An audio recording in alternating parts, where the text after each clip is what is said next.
But we begin in the United States this hour because the US President Joe Biden has been described as, quote, a well-meaning elderly man with a poor memory, and that he couldn't remember when he was vice president.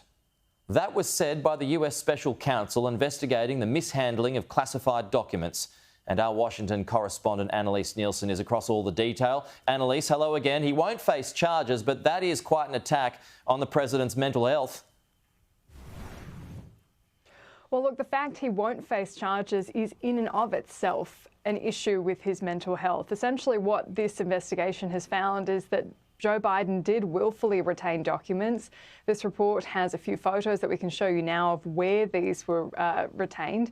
But the issue with going forward is that they would have an issue prosecuting him in court, theoretically, and upholding that evidence because his memory is so bad. So this is an absolutely damning report. This is not from a political foe. This is an independent look into this case, this issue with classified documents that we know Donald Trump has had as well. But this has said that the main issue in all this is Joe Biden's memory. So we'll read you an excerpt of what this report has said.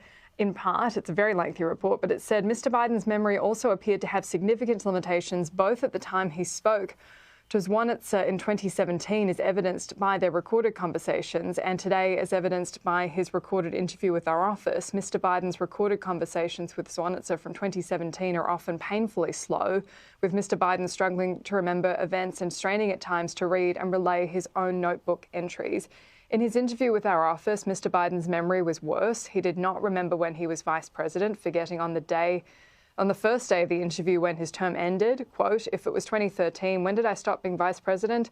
And forgetting on the second day of the interview when his term began, quote, in 2009, am I still vice president? He did not remember even within several years when his son Beau died, and his memory appeared hazy when describing the Afghanistan debate that was once so important to him. Among other things, he mistakenly said he had a real difference of opinion with General Carl Eikenberry, when in fact Eikenberry was an ally whom Mr. Biden cited approvingly in his Thanksgiving memo to President Obama. In a case where the government must prove that Mr. Biden had possession of the classified documents after the vice presidency and chose to keep those documents, knowing he was violating the law, we expect that at trial his attorneys would emphasize these limitations in his recall. The other issue here, of course, is that these interviews were done in the days after the October 7 attack in Israel, raising the question of whether his memory issues are currently impacting anything he does in his office. And this has already been seized on by Team Trump. As you can imagine, his campaign has put out a quote through their communications director for MAGA Inc. saying, if you're too senile to stand trial, then you're too senile to be president.